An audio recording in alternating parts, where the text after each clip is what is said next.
computer. What's up, everybody, and welcome to the 13th December 2023 episode of Dojo. Dojo is a container that I've been running for a while. It used to be called Mars Day Wushu. Today is a Mercury Day, and here in Sofia, it is the Sun Night of Mercury Day, and it also fortuitously happens to be Saint Lucia's Day. And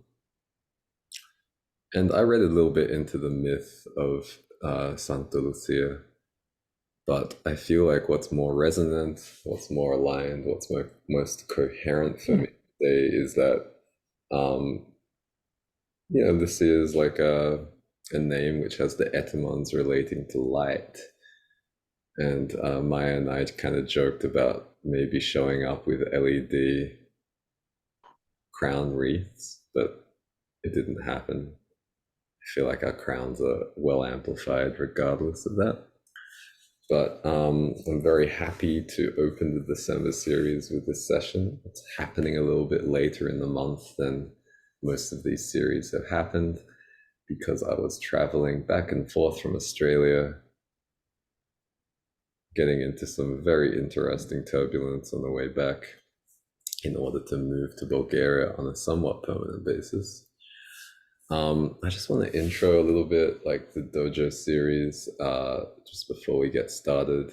I'll say in this context that the Dojo series is about doing energy work in public containers so that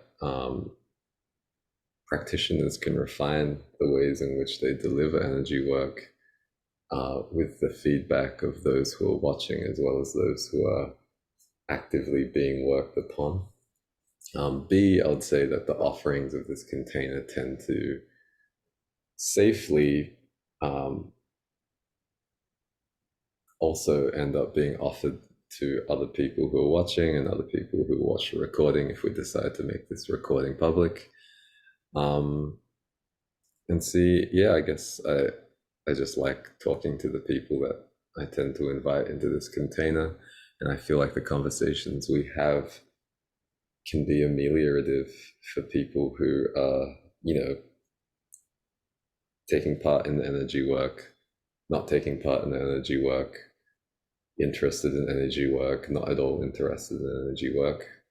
And with that, I guess I'll get started.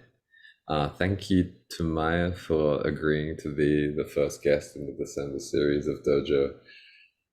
If y'all have been watching before, you may remember that I think it was in the June series or maybe the September series. I want to say the June series where Maya was offering energy work to me, sort of like somewhat under the guise of like internal family systems work, although I feel like most of us probably recognize that the work goes beyond the bounds of that modality. And I was also really stoked to have that conversation we had about, you could say, like mental health institutions and pathologization of what I'll call like psychic gifts in this context. So I'm really happy to be turning the tables around this time. I don't think either of us have any idea what's going to come through in this container, which is totally fine because, as I feel like we often talk about, whether in the broom or in 000 space or in other mystical containers, I feel often we're sort of veiled from thought forms or ideas about what's going to happen or what we're going to take part in for our own safety and in order to surprise demons. But, according to brain scientists in Finland, demons don't. So, what am I talking about? Yeah, how are you doing, Maya? I already asked you, but I'm going to ask you again since we're recording now. Yeah, I mean, I've been super tired recently, which probably has to do with some energy moving around in ways I don't really understand. um, Yeah, I mean, we talked a little bit in the roundup container in the broom about the effects of new moons in general, and in this new moon in specific. Um, we talked a little bit about Mercury retrograde, and we talked about just now the astral weight of, you know, people throughout time and people in current time offering reverence to, you could say, like a deity or like a deific figure named Santa Lucia. Um, my sense is that there's a lot of collective work happening now in our bodies, since our bodies are part of the collective body of humanity from a certain perspective. Um, but getting from that level of detail down to like what's happening in your body is a little bit of a journey. Um, yeah, do you have any? Well, I guess you said like you don't necessarily understand, but maybe you can talk a little bit about things which have been happening either in your dreams, is my sense, or like in the waking dream that we're in right now, that whether you can correlate them to movements of energy in your body or not. Yeah, I'd love to hear them. Yeah, I've had a lot of interesting dreams recently. So I guess interesting is a subjective description, but yeah, I've been remembering more dreams than usual. Really? Is there anything uh, PG rated or below, or anything that you feel called to share? I don't think there are any restrictions on the content which is available in this container. I guess the most interesting one for me was a dream that started with me being with my ex on the seaside, and he was trying to attract fish by throwing stuff into the water. And he threw my hairbrush to the water, and it attracted a very big fish. And then I was in some kind of forest full of spruce trees, which were also growing full of very large brown psychoactive mushrooms, which were pretty cool and also pretty gross. And there were three men I didn't know, and I started talking to them about the mushrooms and also like, what the fuck, like my ex is throwing stuff into the water to see if there are fish in the sea. Okay. I think you told me a little bit about this dream like the last time we hung out, but and we had like a little bit of a interpretation of it, or like we kind of just like speculated loosely about what it might mean. But yeah, is there anything which like comes up for you with regard to like, why you could say like your subconscious, or why your subconscious is conduit to, collective fields might be surfacing this for you? I guess I would say that this dream probably symbolizes abundance, like the way like there were fish in the sea, and there were also these very like the trees were really full of these large mushrooms. Hmm. I guess I'll say like fish have been coming up a lot for me recently, and then also like mushrooms in particular. Like I've been working with like, I mean, I'll call it like a mushroom talisman on my altar, but really it's a brochure for a mushroom company which I picked up in Australia, which is on my altar. But yeah, do you work with like say like the four element system of, say, like like Western Hermeticism, or do you work with like the five phase system of like Chinese medicine at all? I mean, I would say that the elements are important to me, but I don't really like explicitly seek to work with them. Mm-mm-mm. Yeah, I mean, Definitely water is my main element, and it tends to show up in my dreams a lot. And for some reason, I also tend to have a lot of dreams about mushrooms. mm-mm-mm. Okay. So some things are coming through and I just have to linearize them so I don't like babble across many different threads. But yeah, I guess like something that I've been kind of meditating on recently is how like sometimes we can tend to be like fairly literal with like descriptions of energy, right? So I think for me, like fire and earth and water and air are sort of like different. They gesture at different qualities of, or I would say like energetic postures. Let's say, um, and I think particularly water and air can often be, um, like treated as synonymous with like ether, and you know I think like even like ether is like a symbolically articulated concept which gestures at um, something that I think connects all material and perhaps something that is like primordial to material. Um, I think like when these ancient cultures were first encountering energy and trying to describe energy to one another, they weren't necessarily aware of like plasma. Um, but my sense is like for you and I would say like your earth ancestors, perhaps like ether comes through with the qualities of water. Perhaps for like some other people's earth ancestors or sky ancestors, even ether comes through as air. Um, but I don't think that one definition of what these symbols are trying to tell us makes sense across like all lineages or even like all people or even within people across like all different like parts or compartmentalized cells that show up. But yeah, I'm just trying to offer this in a very shielded way outside your field, so I'm not impressing upon your perspective unduly.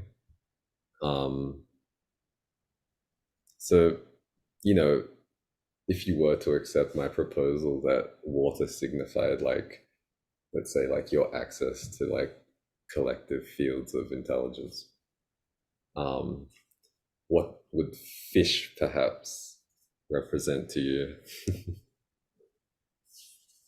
It's actually very interesting that you talk about this. I mean, not the fish part, but like recently I wrote a poem that was like literally inspired by sea being like a symbol for like infinity and kind of like air. Mm-mm-mm-mm. Mm-hmm. Mm-hmm.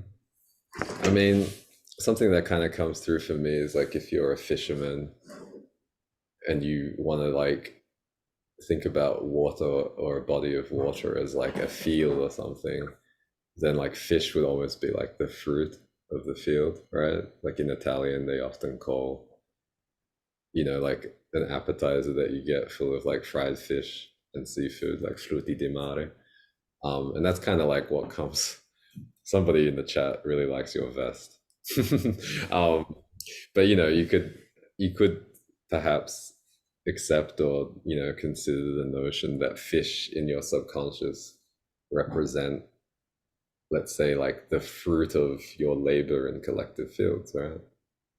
And then I would, if you were to like hold that outside your field, I would ask the question. I will ask the question, like, do you feel like it's possible that you said your ex, right? It kind of like broke up a little bit. Like your ex perhaps was like subconsciously or unconsciously interested in what you were able to like pull in from the sea of collective intelligence. I don't know him. I don't even know if it was a him, but I think I do. But anyway. Yeah, I mean, I guess that would make sense. Though someone on my Discord had like this interpretation of this dream that it was very, like on a very literal level, like my ex seeing if there are fish in the sea. Yeah, that's interesting. Did he like seafood? Was he a fan? Yeah, I don't know, but it's also like he was trying to see if there are fish in the sea, and he didn't see the actual fish. He just saw the air bubbles that the fish were like releasing, and of course that's also air as water or something. Interesting. Okay. Well, we can kind of just like hold that there, and then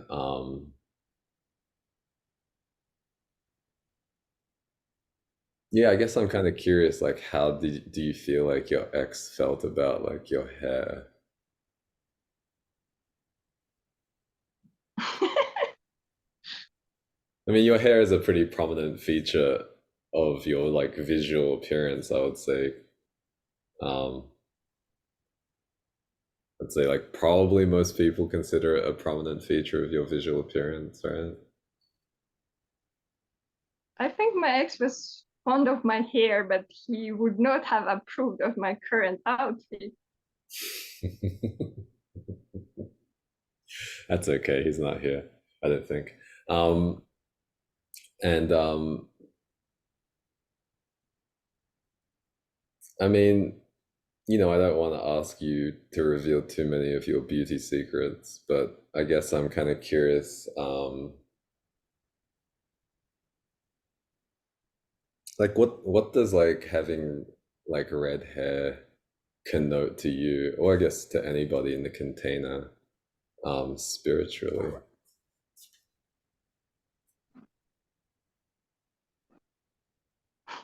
or Nika?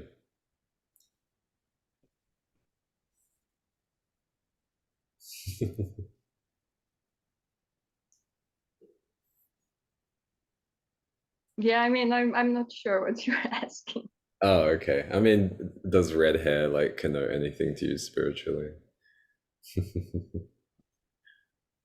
I think probably like I've had an idea since I was a child that I should have red hair. Like my natural hair color used to be when I was a kid, it was a blonde, and now it would be like dirty blonde. Mm-mm-mm-mm-mm.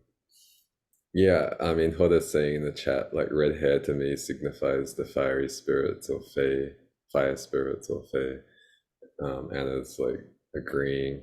I mean, I feel like there are, objects of, I want to say like deities that represent like the archetype of the red woman. Of course, there's like Jessica Rabbit, but Game of Thrones also has like a fairly mystical figure who sort of, I think she's known as the Red Woman or like the Red Witch. Um, and then, of course, I think, if we look at like Kemetic law, then you have, um,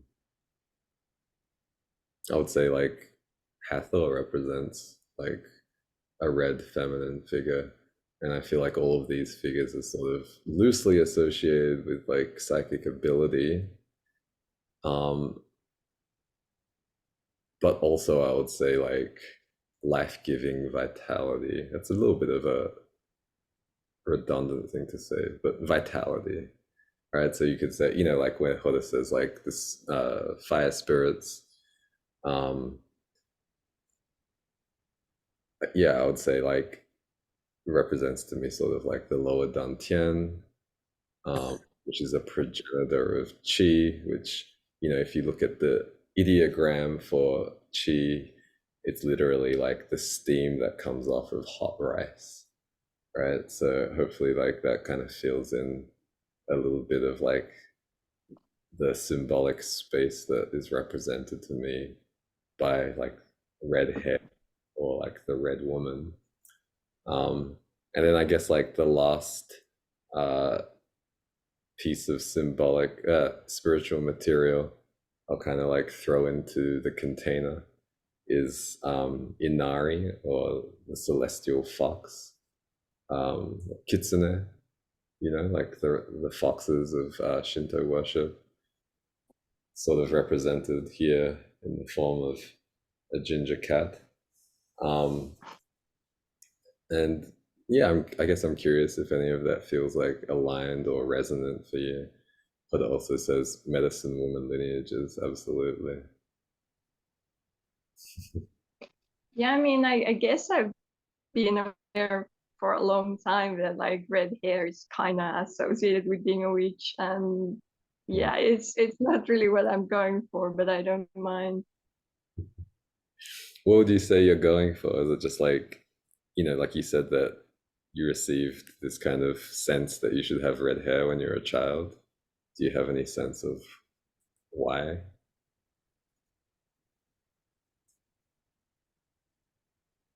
I'm not sure, but it's kind of interesting to me that I've had like a lot of these ideas and preferences since I was a kid, and I still feel the same way about them. Mm-hmm. I mean, I feel like there's a somewhat obvious alignment between all of the things we're talking about and the work that you're doing nowadays, right?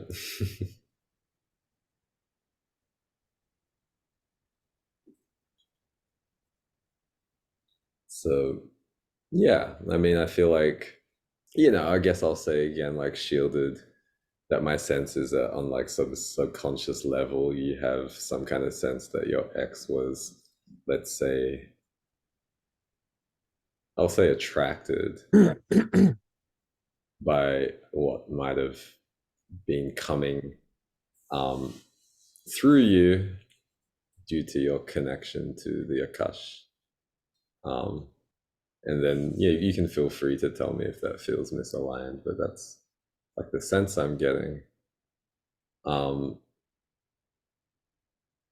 and then, kind of like, I'm sort of like inviting in some of the energies which I feel like may have like communicated what you're talking about with regard to spruce trees and yeah, mushrooms. You didn't really say if you got the sense that they were like psychedelic mushrooms or not, did you? They were psychedelic mushrooms, but they were really like clearly like an imaginary kind. Like they were very big, like they were amanita sized, but they were brown and they had this kind of distinct shape that is like, okay, it's quite possible that there is a mushroom that is looks exactly like this, but I'm not aware of any, and I don't think they are psychoactive. Hmm, interesting. Yeah, I guess I'll say that like, something we talked about the last time we hung out was about like spruce and like pagan rituals, which were perhaps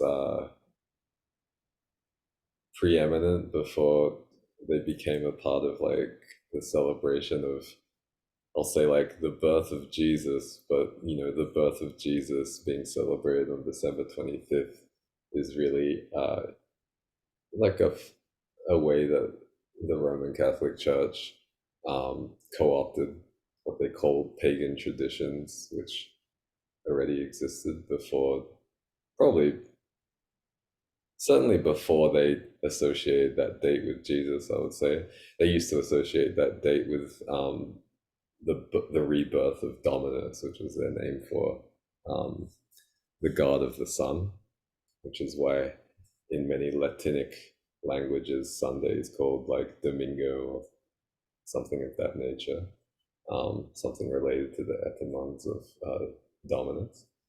Um, I guess like the other association that kind of comes up for me when it comes to spruce is well, I would say that like non-deciduous trees or evergreen trees often kind of come through to me as like guardians of the forest. Um, so, you know, they drop a lot of food. I mean, they're also just like seeds so that they can continue reproducing, but they also end up being a lot of food for different animals in the forest. which themselves become food for different animals of the forest, and they kind of maintain a healthy ecosystem. Um, and in a sense, I feel like those evergreens provide continuity for younger and more transient species of those ecosystems as well. And yeah, I guess I'm curious if you feel like it's possible that in some capacity you operate as like an elder figure in any of the communities that you're in, or for other people. Yeah, I guess that aligns. um and then I guess, like, when it comes to like mushrooms, like psilocybin is sort of like the psychoactive agent, right, in mushrooms, which are considered hallucinogenic. But I would say that like all mushrooms are connected to mycelia in some way. Like they all, you could say, have like I think I'm using the right word. They all have like the ontogenetic qualities of mycelia in them. And something I've become aware of intuitively, having been guided towards um, reading about mycelia and mushrooms, is that like mycelia, well, I'll say like mycelia specimens or fossils have been found on Earth like much earlier than any artifacts of trees which had root systems, which leads mycologists, like mushroom experts, to believe that mycelia, mushrooms, fungi, actually like taught plants how to root. Does that make sense? So like there are rootless trees, and then there are trees that have root systems, but tend to um, they tend to only be traceable in our records back to times which were after mycelia arrived on planet Earth, which I think, if I remember correctly, is like 400 million years ago or so. Um, but I think, like, again, if we want to think about like spruce and like evergreens as like the guardians of the forest, then you could almost like think of mycelia as like grandfathers or grandmothers of the guardians, right? Does that make sense? Yeah. Yeah, like I love Paul Stamets' book Mycelium Running. It's really like when people see mushrooms, they think of, like there's this one mushroom here, there's another mushroom there, but it's really all about like the networks, and it's really a super fascinating book. Is there anything else that you'd like to say about what he says about mycelia?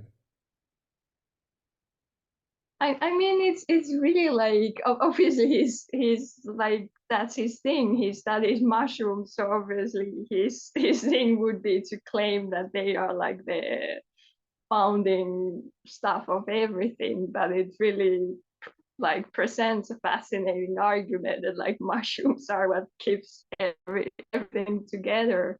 Hmm. Yeah, and they've found fungi, lichen in particular, um, which is able to uh, remain alive and functioning, despite like coming into Earth's atmosphere on like meteors and asteroids, and they found lichen which is able to survive without an atmosphere. So I don't know if he makes this case in this book. Like I said, I'm kind of like intuitively guided to pick up on information in a way which is deeply unscholarly, but I would say, yeah, various people have made a pretty good case for the idea of mushrooms being the first form of life in our planet as well. Is that something that aligns with your research, your reading? Yeah. Yeah. Yeah, I mean it's been a couple of years since I read the book, and I'm really bad at like reminding like actual facts. I better remember like the feeling of Mm, mhm. feelings I had when I read that book, and it was really like uh, really impressive. Mm. Yeah, I wonder if like it was possible that you kind of received some form of transmission from reading it, or making contact with the person who wrote it in some sort of spiritual sense. Does that feel plausible to you? I think so. Like I originally read the book because I was writing. I read a short story which was about mushrooms and fungi, and then I tried to turn it into a novel as well, which didn't really work out well. But the short story actually was a finalist in a big sci-fi contest, so that turned out quite nicely. But that really like, yeah, I guess there was like a reason I started writing Mm. The energy is moving through my body very powerfully right now. So I'm like, okay, just like chill, chill, chill, chill. Let's see what happens. Um, so it's interesting, like I think like on the one hand, again, like I'm trying to hold this stuff outside your field, but it's like, okay, like the sea is for fishing and we get to eat fruit. And then there's like this kind of idea of like perhaps a role as like uh, a guardian of some sort. And then, primordial to that, or you could say like surrounding that is this like role of even being some sort of like, I want to say like some insulatory and communicate communicatory network that supports the guardians itself. And then of course, we can kind of like sprinkle in what you were saying about like having written a short story, which, in some ways could represent like the fruit of such a sea, right? Like a fish, which might have been attractive to an ex or so. Um, but then, you know, the this I guess like the symbolic import of the three men feels interesting. I mean, I think as we talked about on Sunday, I think it was when we hung out, like maybe one of the more obvious archetypes, which is like kind of loud at this time of year, is like the story of the three wise men journeying to uh, you know, give reverence to like the new king, right? Like Jesus Christ in the stable. Um, but I guess I'm kind of curious, yeah, like what's your relationship with like Christianity, like institutional Christianity or Orthodox? We talked a little bit about this, but I want to talk about it more if that's okay with you. Yeah, I mean, I grew up in a very secular family, in a very secular country, in a very secular area, which actually kind of made me interested in Christianity when I was a kid, because obviously Christianity was still there. And I was like, okay, my family doesn't like it. And it's like, okay, what is this thing? It might be interesting. Mhm. And then I looked into it, and then for a while it seemed interesting. And I mean, I read the whole Bible when I was like, I don't know, maybe 10 years old or maybe a teen. And of course, I skipped, some of the like repetitions and like the lists of like people who lived and died and whatever. But yeah, I mean, so I had some interest, and then I was like, okay, I guess it's not for me. Mm-mm-mm. And have you like, I guess, has your interest sustained to the point where, um, I feel like every so often there is a discovery of some kind of manuscript which people speculate may have been about the same people that the Bible is about as a story. Um, have you like stayed abreast of that kind of material being discovered and publicized as an adult? No, that hasn't really been my interest, but yeah, I guess some of the interest was sustained at least subconsciously. My first published novel was like uh, like the it was a very story in a way, and the main character is called Maria, which is like the name of Virgin Mary in Finnish, and it's not a coincidence. And I guess like it's like I still find it interesting, like as a source of symbolism and as a source of all kinds of messed up stories. But yeah, I guess I'm not not super interested in other aspects of it. Mm.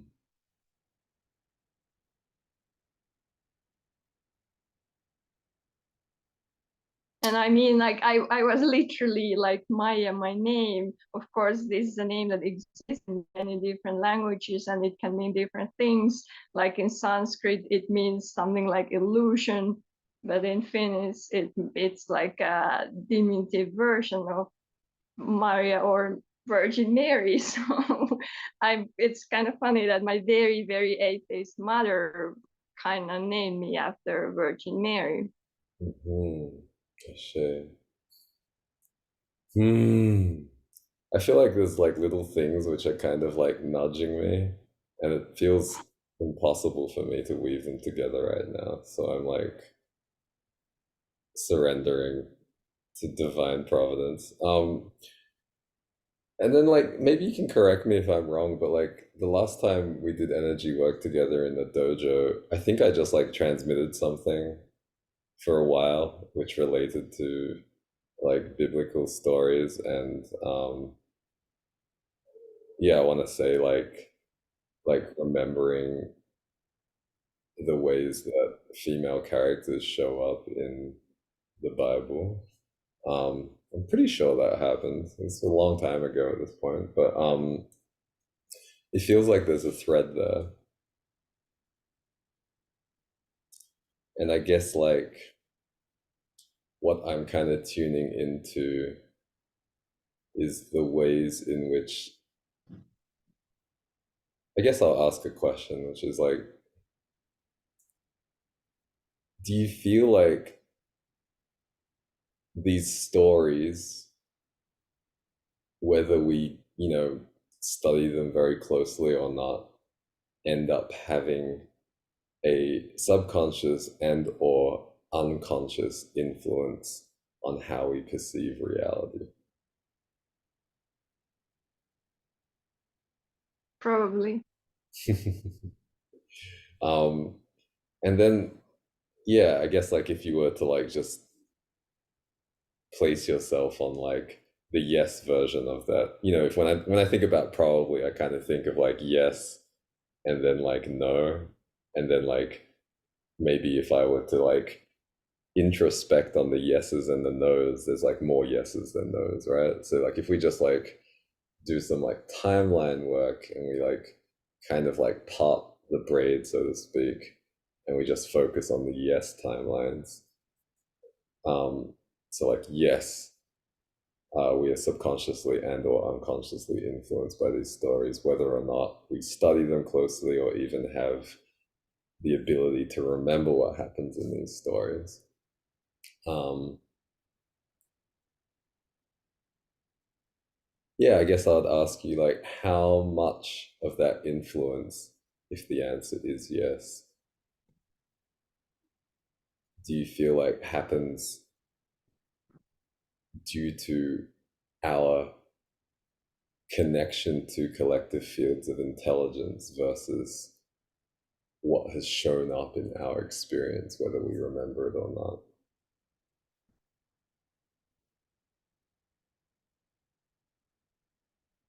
I think it probably relates to quite a few different levels, and even like I guess the Bible introduces like linguistic concepts that wouldn't otherwise really exist in our experience. Mm, mm. There's something about the way you said linguistic concepts that just sort of like gave me some stuff to play with. So I guess like I'll start talking about something which will feel very unrelated to what we're talking about. But recently I went back to Australia and my father's partner had received a vision of like an amethyst like thing.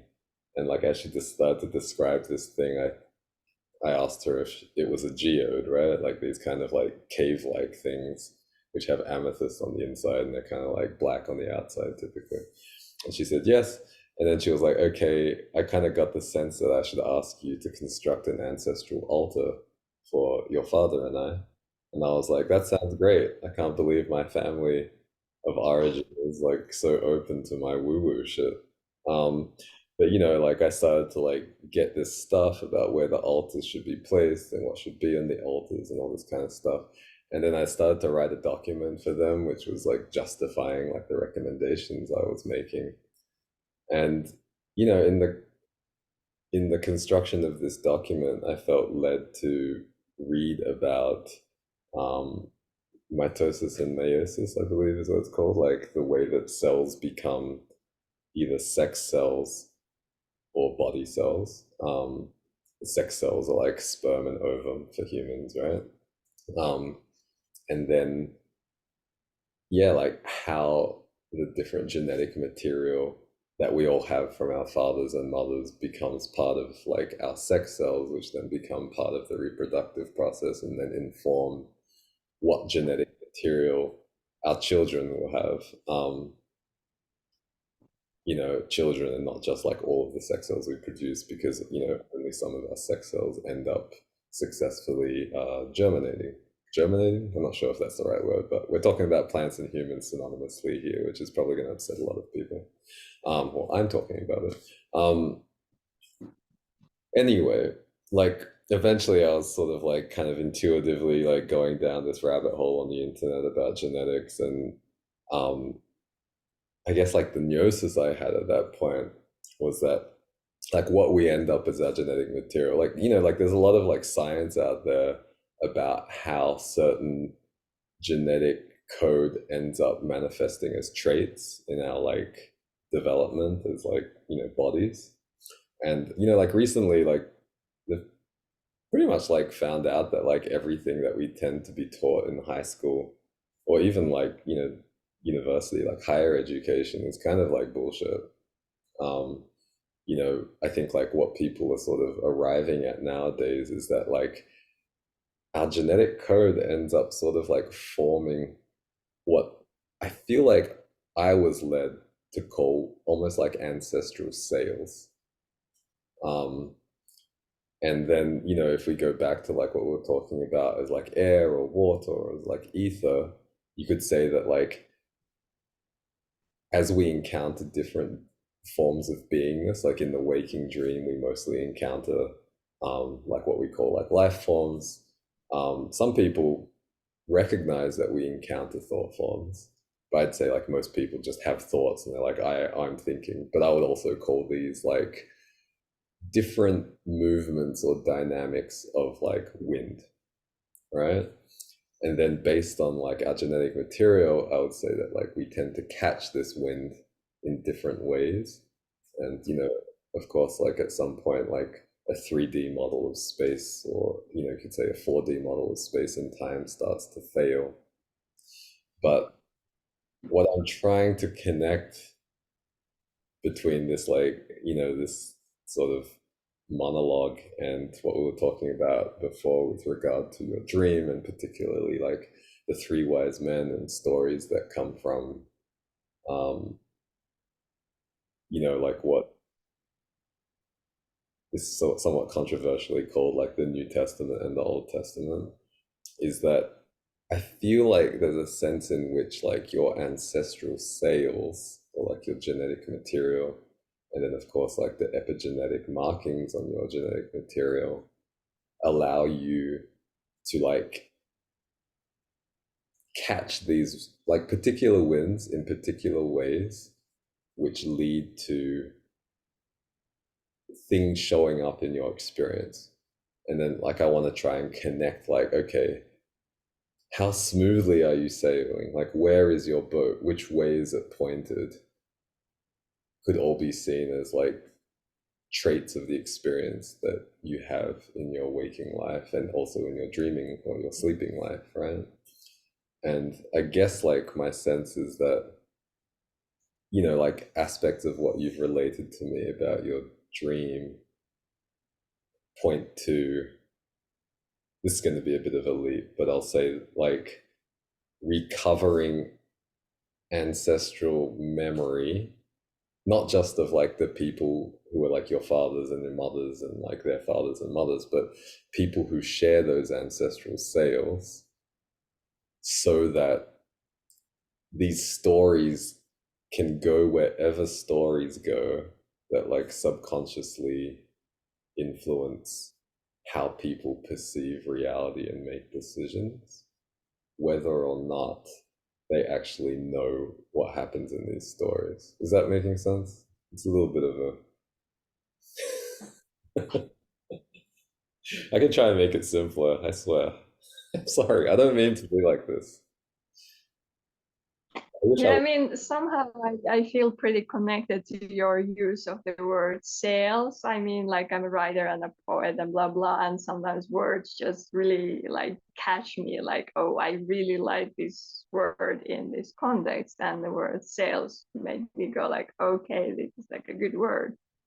Yeah, I mean, I guess like there's probably a way within this metaphor, and of course, every metaphor is very limited, but you could imagine like, okay, like if there were humans and animals and mycelia, let's say, and all kinds of life forms between those marking points, which had similar ancestral sales to you, then over time, as you collect similar, or like as your body is exposed to similar dynamics of wind, you would end up having similar experiences, right?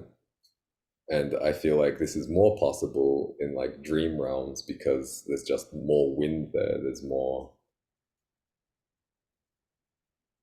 like I'd say, like in our waking dream, in our human bodies, we're very limited to being able to perceive space and time in a linear way. And therefore that like greatly constrains like the amount of experience that we are able to accumulate and process only up here, right? um so in the dreams I don't feel like we're so limited, um so that as these different gusts of wind, let's say, like encounter your ancestral sails, it's more possible that those gusts of wind are going to hit your sails in the same way that people who had similar ancestral sails or genetic code to you, and therefore that you'll have more of these experiences which are similar to those people before you, in dreams. That's my proposal, let's say. And again, like, I'll get tired of saying this at some point, but I'm trying to hold it all like out of anybody's field, really. And then I would say that like when we commit these experiences in some way to like words, like in the form of writing, and you're quite an accomplished writer, um, then the second kind of like leap of belief, let's say, that I'm proposing that we consider making is that it's like we construct landmarks in a realm that is where the material, like the base material, is logos, or you could say like words which point at energetic shapes. So it's like, if there's a word and it points at an energetic shape, and then you put all of these words in a certain order in your book, and then you publish this book, I would say whether people write this or not, that construction of these shapes exists in a realm which is made of these shapes, or shapes like this. And then I would say that the constructions in that realm also represent, you could say, contours which shape the winds that we experience in various levels of, being, in the waking dream or in the sleeping dreams. And then, therefore, also, um, yeah, affect our perception of reality. Because, like whether people talk about their dreams or not, I would say like every day we wake up with a fairly new perception somehow, even if we don't remember our dreams. And then I would say, like, when we're able to perceive different things in reality, then different actions or behaviors become available to us because, you can't really behave towards something that you can't perceive, right? So if we're seeing different things, then we have a different set of behaviors. And then you could also say that, like, all of the possible things that we perceive influence our preferences and the choices that we make.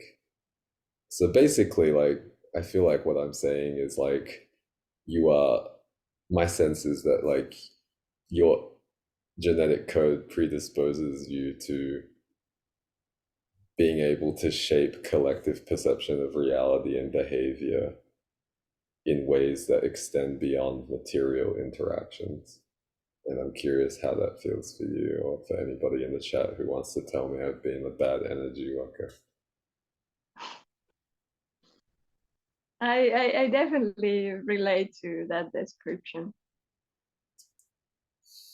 Must be nice. I feel like I'm very much the opposite. um, so I guess like the next kind of, I'm also holding space if anybody else in the container wants to chime in. But I guess like the next question which comes to mind is like, what are some of the most prominent ways that you feel, let's say, modern society is influenced by the story of Jesus, the nativity play, and also the passion of Jesus Christ, right? Like the crucifixion story, etc.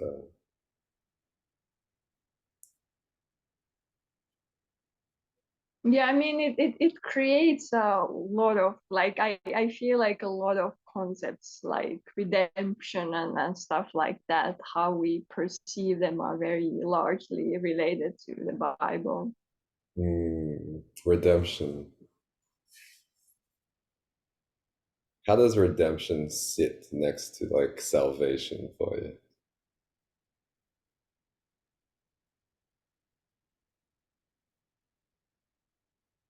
I guess both both of those concepts feel quite icky. Icky? Yeah. Do they feel like synonymous or different? They don't feel synonymous, but they are definitely like tainted by like some kind of biblical ick. Mm. Would you like to explore that icky with me or with this container?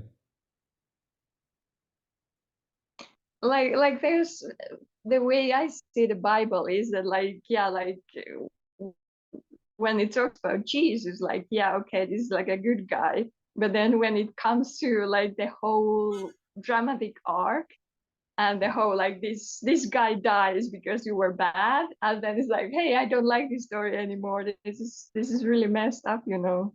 Mm. Would you say that like guilt and injustice sort of come up as like sources of ick for you? Yeah. Okay. Um, yeah, I mean, I feel like that's pretty reasonable, right? Like, I think, again, Like it's a very very messed up story in many ways. yeah. And, I think, again, like, even if we're not necessarily in church, like, we live in a secular family, we go to a secular school in a secular society, I would say the fact that somewhere people on earth are like sitting in a church on Sundays and like some old white man is yelling at them about like how they're responsible for Jesus's like suffering or something, that's going to it's most likely going to have some influence on us, especially if we're sensitive people, I would say. um yeah, I guess I'm kind of curious if like anything, if anybody in the chat wants to like chime in with things that come up when I ask the question, how do we feel like Christianity and stories of Jesus shape our society. I definitely want to come back to what you're saying, Maya, but I just want to like get all the fish in the net before I pull them out of the ocean, let's say.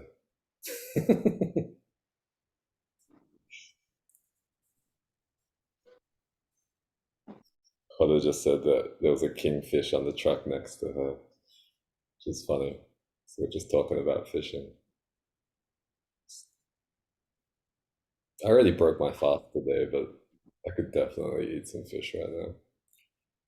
Does anybody? I mean, I'll say like, uh, okay, so like the story of like Virgin Mary, they call it, I mean, a lot of people, they call it the Immaculate Conception, which implies that any other form of conception sucks or is like, unsanctified or desecrated in some way.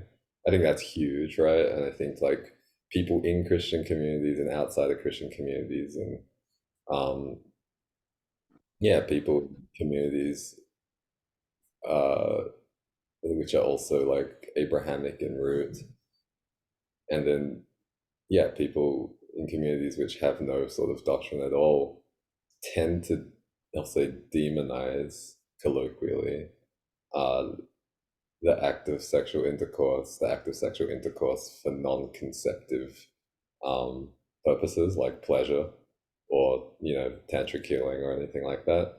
Um, I feel like that could be traced back to like stories relating to like the Immaculate Conception. You could also say that those stories could be traced back even further into like preconceived notions about that kind of thing, but I don't want to go too far back there because we're coming up to Christmas, so let's just focus on the Christ stuff. Um, I'm also like, I seem to remember that Immaculate Conception is not actually like, it's not how Jesus was created, but it's maybe like Virgin Mary was herself also like created in this non-biological way.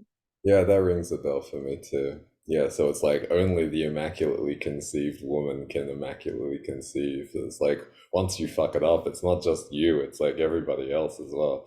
Um, you know, I'm kind of like staring at egregores relating to parthenogenesis as well. But yeah, you can come into the net. I'm gonna have a really good cookup.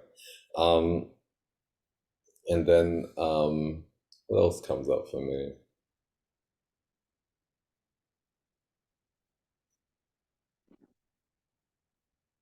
I'm also like holding space for people to talk about it more in the chat.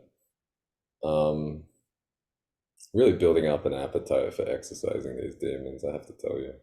Um, I'm just like, I want to eat everything. I'm getting an image of that episode of The Simpsons where Homer goes to an all-you-can-eat seafood buffet and then like they end up kicking him out and he sues them. That's me right now. I will also say, come on, come on, come on.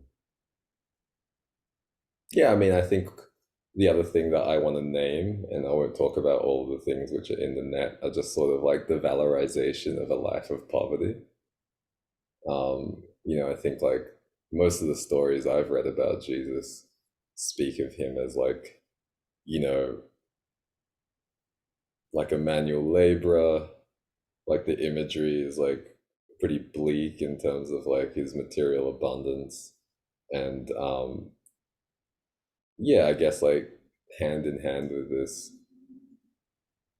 pun intended, but no one will get the pun probably.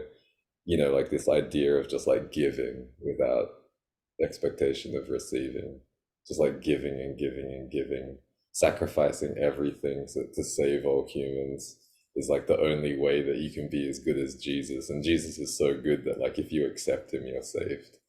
Um, yeah, and it's his selflessness. And then like the last, you know, species of fish I'll invite into the net is yeah, the idea that like if people say like if you accept Jesus as your Lord and Savior, but I think what they really mean on some kind of like energetic sense is like if you believe everything this institution tells you, you're going to be okay. I think like a lot of abuse happens in those institutions due to that belief. I think a lot of abuse happens amongst people who believe that they can be saved with like the brush of one stroke. A lot of abuse happens um, due to people who feel like they've already been saved because they've accepted like something, like some form of dogma. And I feel like all of those dynamics are very alive in our society. And I feel like even if they're not necessarily caused by these stories, I would say that they're like definitely like boosted by these stories in our society as well. And I'll say, please disagree. um, but I don't know if anybody will disagree with me, which is unfortunate because I feel like when people disagree with me, it's like uh, it gives me a lot of material for refinement. But yeah, I guess like to bring it back to your ancestral sales, and also like partially like what you said about experiencing some level of around these things. Oh, Anna says my audio is a bit choppy. I'm sorry. I don't know if I can do anything about that in current time. But hopefully it'll be okay on my recording because I'm recording on my computer. Um, but yeah, I guess I'll say like, I mean, I feel like I'm kind of asking this question in a slightly patronizing way based on what I know about your worldview, but I kind of want to hear like what you say in response to it anyway. But that is like, do you feel like it's possible that there is like some limitation on what sort of like stories or what sorts of like things you can receive from the collective field of intelligence due to the types of obstructions, I'll call them, and I'll leave that outside your field, which cause that ickiness?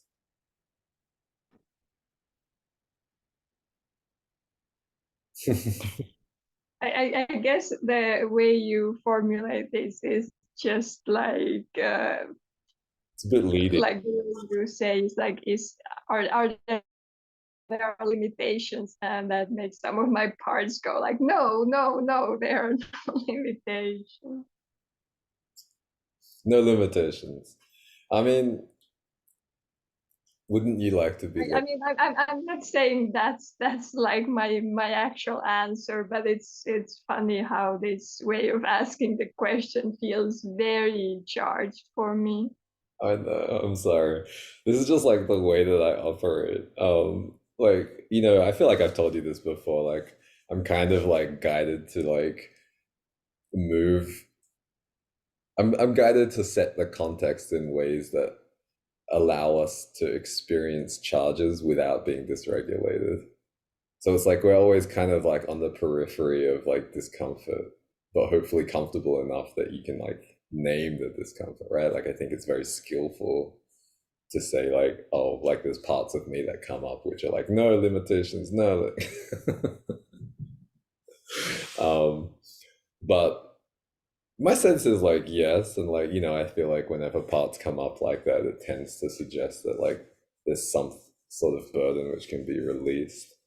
Um, and then like my sense is that like with the release of these burdens, then ironically, I would say that like I'm just gonna like shield this, but I'll say that like your body and all people's bodies can be more crystalline or Christ-like without these obstructions. Um, Yeah, I mean, like I do agree, but I also feel like these parts when someone says like, oh, there are these limitations, and these parts that pop up are like, are there limitations? Are there actually limitations? I feel like these parts can actually be super helpful. yeah, And I mean, it doesn't mean it's necessarily the most skillful way of handling things, but I'm rather fond of these parts in many ways. yeah, it's so funny. I mean, I was talking to somebody about how like I mean, I've talked to like many of the people in this container before about how parts can be correct while still taking up space, which could be used to navigate these situations, like you said, without fear or ickiness, but still in ways that align with the correctness that the parts tell us about, right? So it's like, do you need to be afraid of cars to avoid walking into the middle of the road when there's like lots of speeding cars? Like, I would say like no. It's like, yeah, like the fear tells us not to walk into like the middle of the highway. It's like, yeah, that's very helpful. But I also feel like without that fear, we would also probably not walk into the middle of the highway. And then the energy that is able to be, I want to say, consonant or like in orchestration with what is currently in geometries of fear can give us so much more than that. Like, not only can we avoid walking into a speeding car, but we can also perhaps like bring new stories into um, the material realm or the astral realm, or you could say like have different kinds of dreams and then commit some of those dreams to text in ways that I would say, given like your ancestral material, can like positively influence the collective human consciousness, or you could say like liberate humanity from skiing down the same slopes that it keeps skiing down, which tend to like extract from Earth in unjust ways. What do your parts have to say about that, Maya? I felt that in my heart. Okay, yeah, I was somehow called to like stroke my chest um, in a way which accords with your testament, let's say. Um, okay, I think I'm gonna make noises and move a little bit, aka channel light language, if that's okay with you. Um, And yeah, like I guess like before I do that, I'll ask if you believe me when I say that I'm gonna make offerings which your field will only accept if they align you with more cosmic timelines and choice planes and possibility planes. Yeah. Okay, you believe me. Why would you? I mean, I, Why wouldn't I? yeah, it's a good question. Yeah, I prefer that question.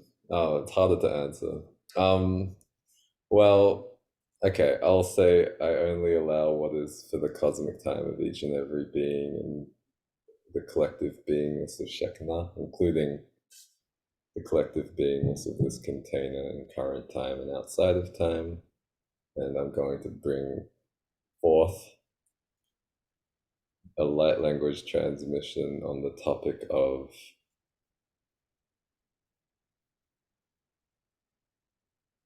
I'm just going to say, like, I'll say like, spruce trees are like very proper trees, right? Like they're like kind of archetypical, like solid trees.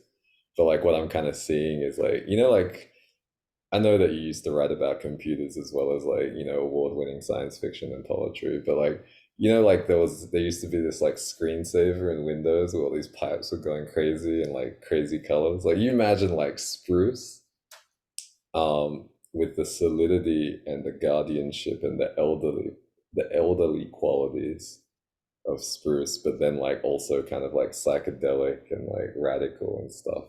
That's what the transmission is about. Okay. Yeah, I'll start. Matsatipurosatele kanibituhnishtilestiftipistokadidurushatanilekadidini min irosenit it totonalesetik anamasutishtelek aftestupartsakanataya tit iftelin irosenamalektukastakadit iftapsat kukadapnenestele Nienasatili kuumasutstinen iliftupsukadid erukstinen iftelek aniensu hipsit urnilit aik tsunat irus nenanitikala kutunmalititanaja tip eosa tipomastakun anlitine sikelekatasta uftipisanim eliteerunakatsil shiteerumasatemendif tipideru ashtikadete elesapun aftipun anlit erit apituman erumanatte Subarkanashtai arasapat aktivi orot akinin eretet bonustakade kotosta aniftipsepi alkatatikana. Kit it irum at inisik rika okode iru enere epistopravi katamesta unestat enibetatirik. Katamsut elek sotore edushtikanemesta tip inikadak. Kut eesat kut eesat melestukkaret enishtikrimesta kuramatatatapanadik. Nianaman avetoru atit enestat erokut atiktik namukut aktimisek. Pi ora sapatenesta. Pik ora pateneme era petifte katene petesta motakati kalakatestene. Kisten suti enian umen nenit edit satan matkatesto. Est oras astenes est aras ostakarin iskepti pikanamat elekatesuti. Kuk at kum ando. Kik ani bilit suku ane. Kip boto ambo atere moto uruppa kadi elketesit katemukata sati kadi takane edit takadere elksta. Mit amsut ekat uruk edemena yidst nenat umene kalit sati. Ki atom sumba ave pestele enema. Kitele pesta petakuna kalikatu koristak. Amma.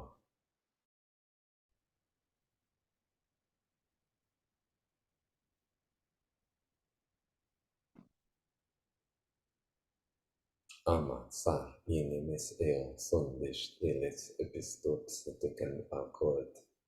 Akian amuk rohiet adet aletes eo. Ait eas adist overst andest old kari ene tepetetemba ea. Kita another ele tepetetemne urusht tepetemas didine. Didinde de otakat ade didine uruk tepetekelek. Kuka tepet ene beti ishtu patumasa.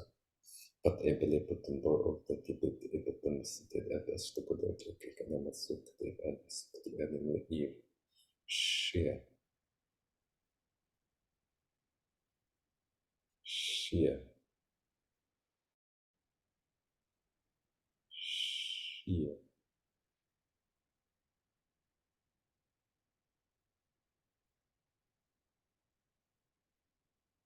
Simana sotela katam sote, atsata punat satela koshatama sotani, sitemat onenek andistitchte karam sote, kiteta pasotane katepelomas titarunshin, sapshinemasot sanilevsniamasustetaresamas yetiam sotin, sipiaramasotela satim sorim, shinesaparan stare tarim, Katamasotorum satietaim, anidekara satem sali, kuola sotem asirum sharim siatam salim.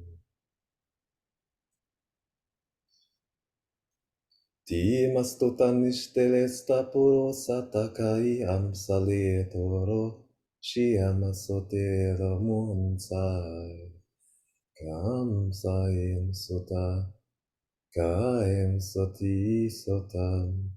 Kaim soti sotai.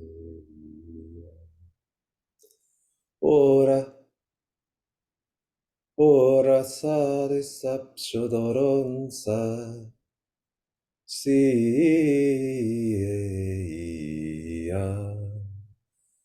Kotaim.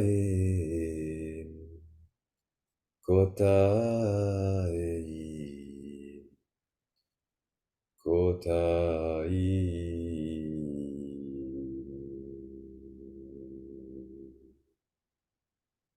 Sotam. Sotam si anikare shopa. Shopa. Shopai. Shopai anasamditir an. Kulam sat an sit elet atiteru. Kit elest tapon taro satim shitelest. Kit andesalep oros satam shik are purum. Shik are purum an. Kan.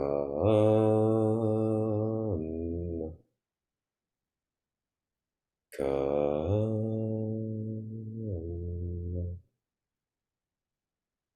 Kan.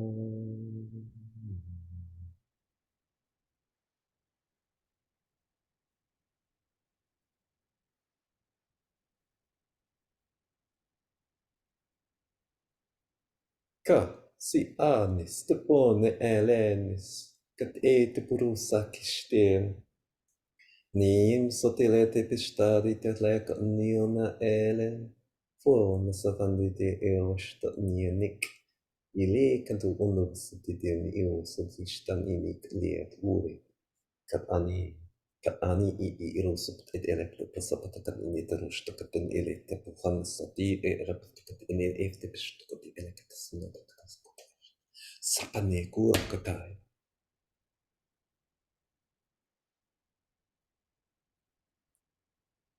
Kanna, kanna, si indis turust. Lik elete tunst elekat ilft sanalat elekat atiniste. Shupanana kat il. Shupanana ebis il unst.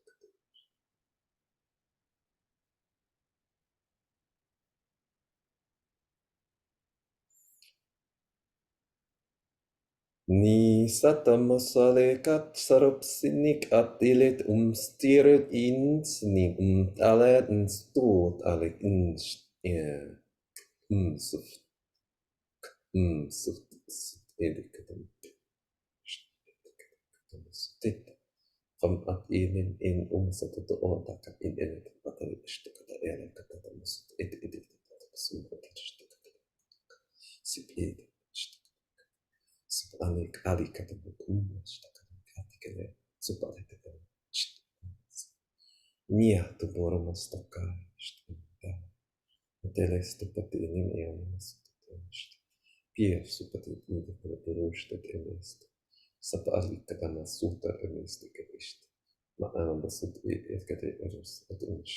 Ie masatili kaminas utum. Indi beni ere patitela rele ili in utumas.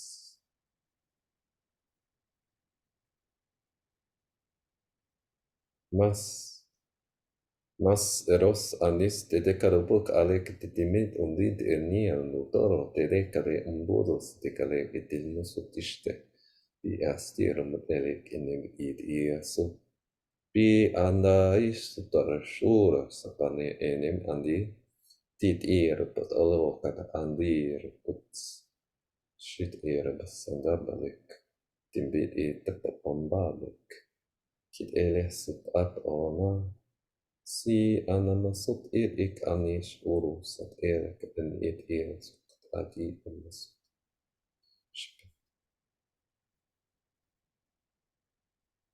Okay, I'm finally done. I feel like probably some of y'all were channeling, and I felt tempted to invite people to unmute, but I didn't. But I'm curious how you feeling, Maya. Yeah, I mean, I feel like I was accompanying you. I just didn't make any sounds or anything. But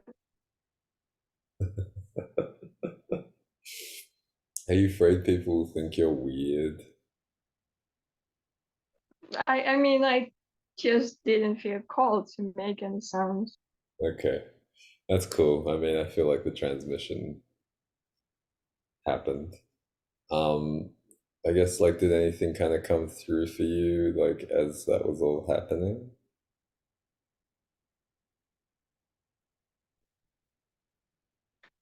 I guess the main physical thing was like very, very, very strong tingling in my head, which was like I want like scratch so bad. And of course, that's probably not the most relevant aspect of this, but it was very strong.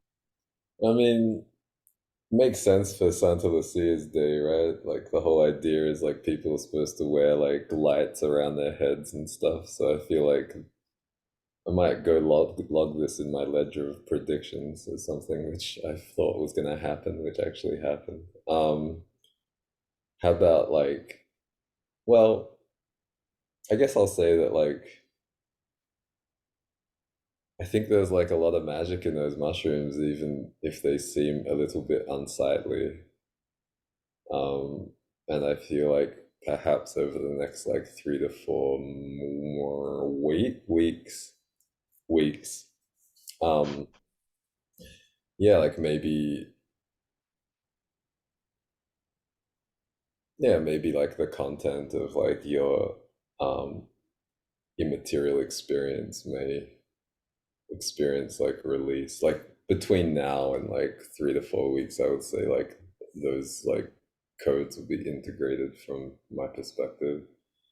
And then yeah, I guess I felt like, like I think you and I have talked, and I've talked in other places about like how we have like sky ancestors that we access through the heart, and then we have like earth ancestors that we sort of access through like the sacral, more or less. um and it's like my sense is like,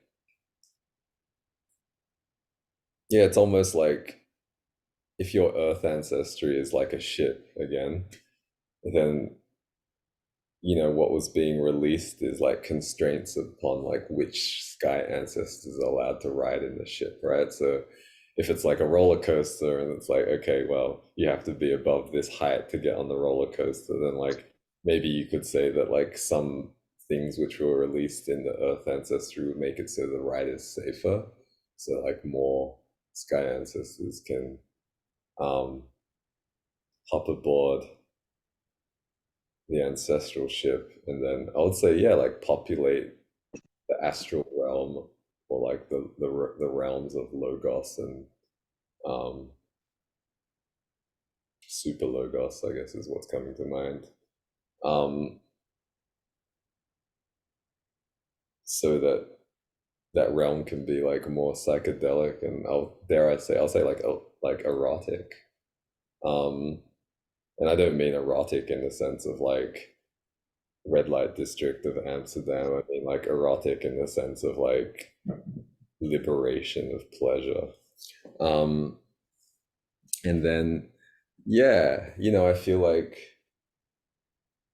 part of like that release, which I was kind of like peering into, was like, like when people tend to think about ancestral healing, like people might like think that they have to go find all the records of their mothers and fathers and all that kind of stuff. But like again, for me, like earth ancestry relates to like any beingness that we share genetic code with. And like that extends below, like you could say, like human density to like many different life forms. So all of those experiences are sort of like in the absence of these obstructions, which your parts don't seem to think exist or are any importance. Um, like there are experiences that our ancestors in the earth had, which can become the materia of our experiences. That's my sense. Um, I'm just gonna like, please just jump in and tell me anything you want to tell me, but I'll just read the chat and say, Hoda says, strong electric zap in my zeal point as you speak to sky ancestors, and it says life-giving, ashe. Hoda says, mum, that was coming through as you were channeling Ari, remembering the erotic or tantra. About fucking time. Um, what feels like a waste of time to you, Hoda? I was going to speak to the fact that trying to chart one's ancestors like by like earth ancestry, like my mom's, for example, feels like a fruitless kind of search because these artifacts feel available to me in the astral. Yeah. So I was just commenting towards that.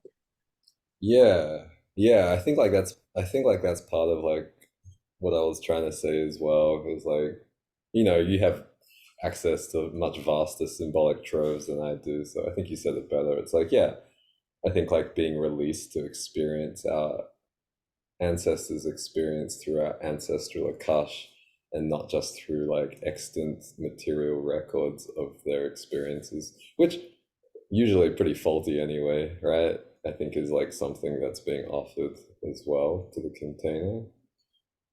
And yeah, I mean, I don't think I have any more energy work to do. So um I guess like I just want to like hold space for like your reflections, Maya, or like anybody else's reflections. Pretty pretty fun ride for me. Um but please Please tell me how this is all landing. I don't know why I'm being so weird. I'm gonna blame Mercury retrograde like every other astrologically interested person on the internet.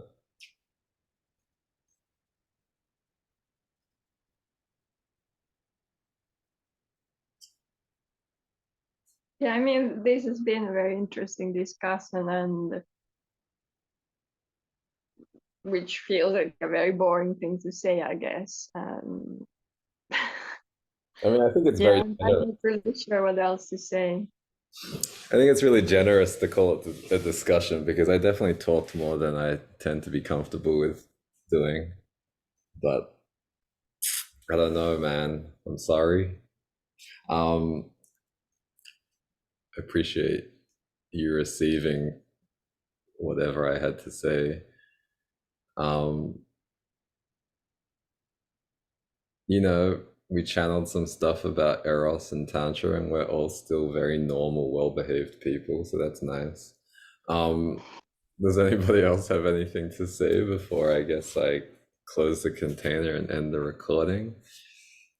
Well, I actually want to say one thing. Like, I feel like I've spoken so much in my life. I used to babble constantly in the past, and nowadays I feel like I generally let almost everyone speak more than I do, and it feels feels more like a balancing act. Like, okay, I don't have to listen to my own voice the whole time. I can just listen to other people and their perspectives, and it's fine if I don't say that much myself. Oof, that feels like a beautiful way to grow for me. Um, yeah, I feel like in some ways I've had like somewhat the opposite trajectory in my life, but I still really enjoy listening to people. Anna says that she can relate. Which is why I keep asking y'all to chime in and shut me up. But I also don't want to. I don't want y'all to feel like I'm like poking the bayonet in the small of your back, so to speak. So to speak. Um, but I am like incredibly grateful that we get to do this work together and that we live in the same city now. And I'm really grateful to everybody who showed up. Um, and I look forward to, I mean, I feel like all of the times that we hang out, we do energy work, and I look forward to doing it again, or just hanging out and doing energy work in general. Um, but yeah, I feel pretty complete. How do you feel? Yeah. Okay.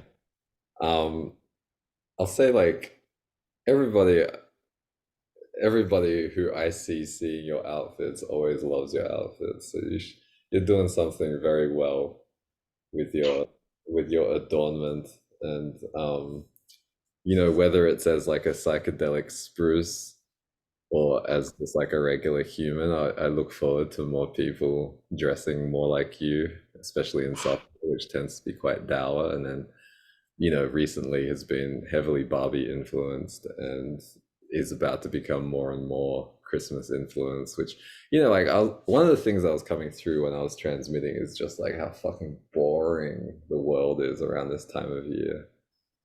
When everybody's like, oh, we need like red stuff and green stuff, and it has to look like vaguely old.